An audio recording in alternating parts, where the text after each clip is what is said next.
there! My name is Julia and I'm a volunteer with Turnip Green Creative Reuse.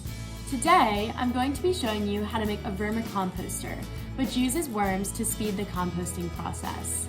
We will be reusing plastic containers for this bin.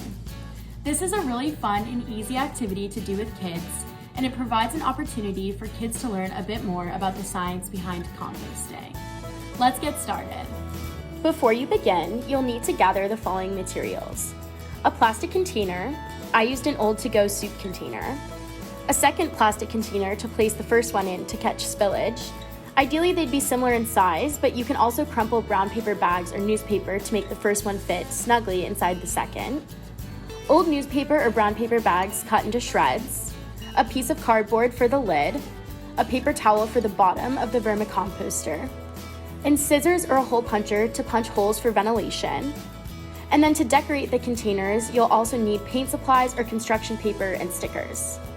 Of course, you'll also want a bit of soil and the worms themselves. You'll want about a scoop of soil and 2 to 3 worms for a container this size. All the materials shown here are from Turnip Green Creative Reuse, meaning they've been diverted from a trip to the landfill as part of TGCR's mission to promote creativity and sustainability through reuse. First, you're going to decorate the 2 containers. Worms like it dark, so keep this in mind as you decorate. For the outer container, I used paint, and for the inner container that'll actually house the worms, I used dark construction paper and stickers. Be creative and have some fun with it. When you're finished decorating, you're next going to punch holes in the bottom of the smaller plastic container, which will provide ventilation for the worms and food scraps. Be careful to keep the holes small enough so that worms won't be able to escape through them. Next, you're going to cut out your cardboard lid, if you haven't already done so. When tracing the lid, make the cardboard circle a tiny bit smaller than the plastic container's original lid. You can also add a pull tab, as I did, for easy opening. Cardboard is a great material for a lid because it lets enough air into the bin without attracting flies. Now it's time to set up your vermicomposter. Start by lining the bottom of the smaller container with a paper towel to provide extra protection against the worms escaping through the holes. Next, line the outer container with crumpled brown paper bags to allow for better air circulation and drainage while keeping the inner container snug. Once the inner container is settled, you can begin filling it. First, you'll want to wet the shredded brown paper bag scraps so they're damp. Roll them into a ball and put them in the bin, fluffing them up as you go.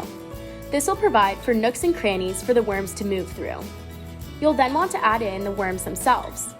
You can also add bits of food scraps, like banana peels or apple cores, so the worms have some food to eat. Be sure to spread out the scraps into various parts of the bin. Top the bin with a small scoop of soil, which you'll want to moisten before adding. Put the cardboard lid on top and your vermicomposter is complete. A couple of tips for your bin. Keep it in a shady location. Worms like it cool, dark, and damp. Use a spray bottle to spritz the inside of the bin with water if it seems to be drying out.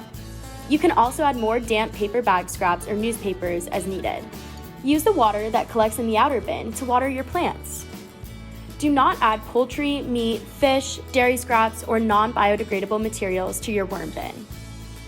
Coffee grounds, tea leaves, and eggshells are all good food for worms and make great additions to your vermicomposter. Be sure to go easy on the coffee grounds though, or your bin will become too acidic. Remember also that this vermicomposter is intended to be a starter composter, so it will only last a week or 2 at most before you'll need to move the worms to a larger vermicomposter or to a location outdoors. Again, this is a great activity to do with kids because it provides a good introduction to the science behind composting and some fun with worms.